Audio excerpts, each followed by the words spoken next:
always been debates in the NFL. Who's the GOAT? Who should be a Super Bowl contender? Who will collapse down the stretch in their career in a comically ironic way? But none of these questions are anywhere near as important as the one David and I posed today. Who, historically speaking, is the best NFL franchise? Now, we could answer this using sentiment, but we want to be as objective as possible. And what's more objective than math? In this video, we will lay out our plan to use math to determine the best NFL franchise of all time, well, maybe, since 1970. That's at least as far as we could go back at the start of this project, and then we'll show the results at the very end. Now, how do we go about determining the best NFL franchise? Well, we could just go off wins-loss and find the best win percentage, but that fails to account for many things. Firstly, Super Bowls and playoffs. It takes a lot of skill to win a Super Bowl, and making the playoffs is no easy feat, so that should be recognized and factored into our results. Second, point differential. There's a lot of difference in opinion, generally speaking, between two teams with the same record if one team is winning games by an average of 15 points and the other is only winning games by an average of 1 point. So we should consider this factor too. As for these factors, let's start with the point differential. There is definitely something to be said about net points here. Maybe we take the average net points per game? That could work very well to factor in how each team played in each game on average. The problem with this, however, is that we should change up how we take our win-loss factor. In the NFL, it is not uncommon for teams to win games by 7 to 10 points. So if a team is averaging that amount of net points per game, and then we add a win percentage of, 0.75, for example, the win percentage is meaningless. To overcome this factor, I propose we take a net win-loss for each season. This would mean that a 10-7 team would get plus 3 points for that season, since we take the 10 wins and subtract the 7 losses. If a team goes under 500, then they should receive negative points. This adds incentive to win as many games as possible, even if they are only by 1 or 2 points, as the point for each net win can add up. Now, combining these two factors, we can get a regular season value formula shown on screen. This will end up being points is equal to wins minus losses, plus the net points divided by the number of games played. This formula will not take into account ties, but they really should be a neutral factor, as while you didn't win the game, you also managed to avoid losing it, so it should be a neutral 0. Now, let's try and test this formula. Let's take the 2024 NFC East teams as an example to get a reference of scale before we decide on playoff values. Let's start with the Eagles. The 2024 Eagles went 14-3, so we get the wins minus losses to be 14 minus 3, or 11. Now we add on to that their net points per game. The 2024 Eagles had a net point total of plus 160. So dividing that by 17 games played gives us a net points per game average of about 9.4118. Adding these two values together gives us a total of 20.4118 for the regular season. Doing this for the rest of the NFC East, we get the Commanders at 12.5294, the Cowboys at negative 9.9412, and the Giants at negative 19.3529. Now this will give us some insight as to how to weigh the playoffs. Moving on to how to weigh the playoffs. We definitely want Super Bowls to be powerful, but we don't want them to be the end-all be-all of team success. Look at Dan Marino, for example. He is a Hall of Fame quarterback selected to 9 Pro Bowls, yet he never won a Super Bowl. Despite this, he is cemented as one of the great NFL quarterbacks of all time. How about we add a bonus of 25 points for just winning the Super Bowl?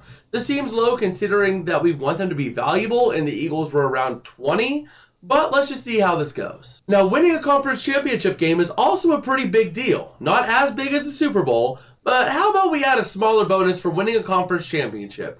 Maybe 10 points. It's significant, but it's not super end-all be-all breaking compared to the Super Bowl. We're kind of just testing this here, seeing what happens, seeing if we need to make any tweaks. Now, how about we skip the divisional round and go to the wildcard round? Because, well, the divisional round is kind of the forgotten middle child of the NFL playoffs. Winning a wildcard game is definitely not as crazy as winning a conference championship, but it is still a pretty solid deal for teams year in and year out.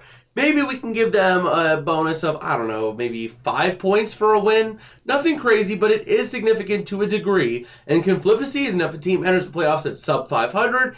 And if you do it consistently enough, you're adding a consistent 5 points a year to boost your yearly totals. And let's just go ahead and throw a divisional round number in there for now. Maybe just putting it at the midpoint between the wild card win and conference championship win. So 7.5 points, that feels kind of fair. Now, what do we do with these bonuses? We could just add the highest level of bonus that a team achieves, but that doesn't seem to weigh Super Bowls highly compared to the rest of the playoffs.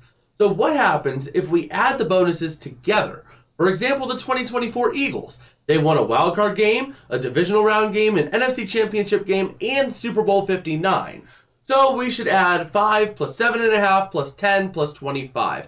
That gives us a 47.5 point bonus in the playoffs. It is significant, but it is not significant enough to where it's going to be overbearing. Alright, so we now have two formulas for determining a scoring system.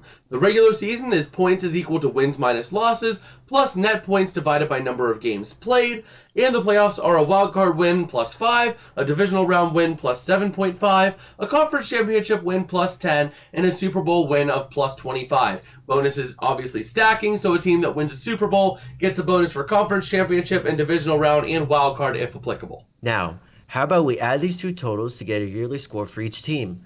This provides a good overview where playoff success is the best. But if you had just a good season, you aren't dead in the water. The only issue, well, some teams have been added to the NFL since its inception, such that we have 32 teams in the NFL today. So we need to normalize for this factor. The simplest way to do this is to average the point totals for each season for teams since their inception, dating back as far back as we choose to go. Before we move on to taking these formulas to the entire NFL, however, we must determine our sample size. How far back do we want to go? Well, when I started this project myself a few years ago and then added David eventually later on, I was only able to go as far back as 1970 using NFL.com and their standings. Plus, the NFL has evolved a lot since 1970, so I feel like if we go too far back, this will kind of dilute the stats from the modern NFL, since we are normalizing for a points per year metric, as the older seasons will result in a lower point total on average than the modern NFL, given that fewer games were played. Maybe we'll re-explore this again at a later date, going as far back as possible, but we would need to change the formulas a little bit just to account for that. But let's go ahead and discuss the last elephant in the room. Moving teams. A number of teams have moved in the history of the NFL, so we need to account for that. The fairest way, in my opinion, is to credit the current franchise with their previous cities and names. For example, the Cleveland Browns of today only get credit for the reinstated Browns franchise, not the original Browns franchise that moved to Baltimore to become the Ravens. Instead, the Ravens will get credit for the original Cleveland Browns franchise, since the Ravens used to be those Browns. But let's go ahead and move on to the moment you've all been waiting for, the best NFL franchise of all time, according to me and David. So let's unveil the top and bottom 10 teams here, starting with the bottom 10 teams. At number 10 worst, we have the Tennessee Titans with negative 0.362 points per year. At number 9 worst, we have the Cincinnati Bengals with negative 0.472 points per year. At number 8, we have the Houston Texans at negative 1.644 points per year. At number 7 worst, we have the Atlanta Falcons at negative 1.921 points per year. At number 6 worst, we have the Jacksonville Jaguars at negative 2.756 points per year. At number 5 worst, we have the Tampa Bay Buccaneers at negative 3.332 points per year. At number 4 worst, we have the New York Jets at negative 3.443 points per year. At number 3 worst, we have the Detroit Lions at negative 3.83 points per year. This will likely change since the Lions are good now. At number 2 worst, we have the Arizona Cardinals at negative 4.362 points per year. And finally, at number 1 worst, we have the Cleveland Browns at negative 10.003 points per year. Wow, that's gloomy, David. Why do you need to be so damn negative all the time? Let's just move on to the top 10 NFL franchises of all time now, according to me and David.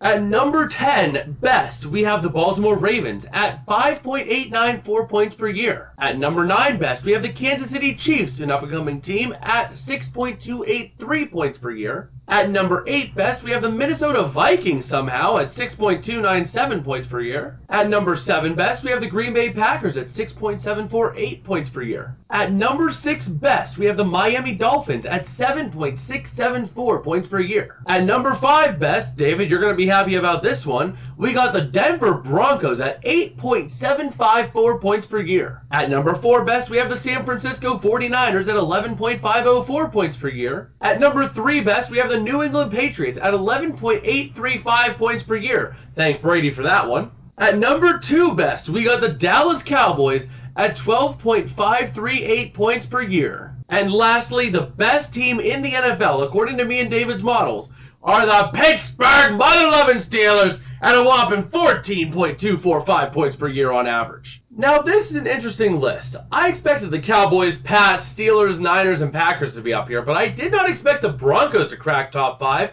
and I wasn't even sure if the Chiefs would crack top 10 despite their recent success.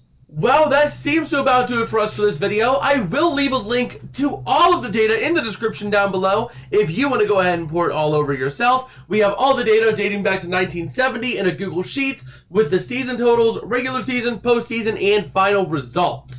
But we do have a couple of videos in the pipeline as well along this vein. So let me and David know down in the comments what you thought of this video. We're going to try to expand this to the NHL, NBA, and MLB. We have the data compiled for the NHL. We're just in the process of developing the script and writing for that video.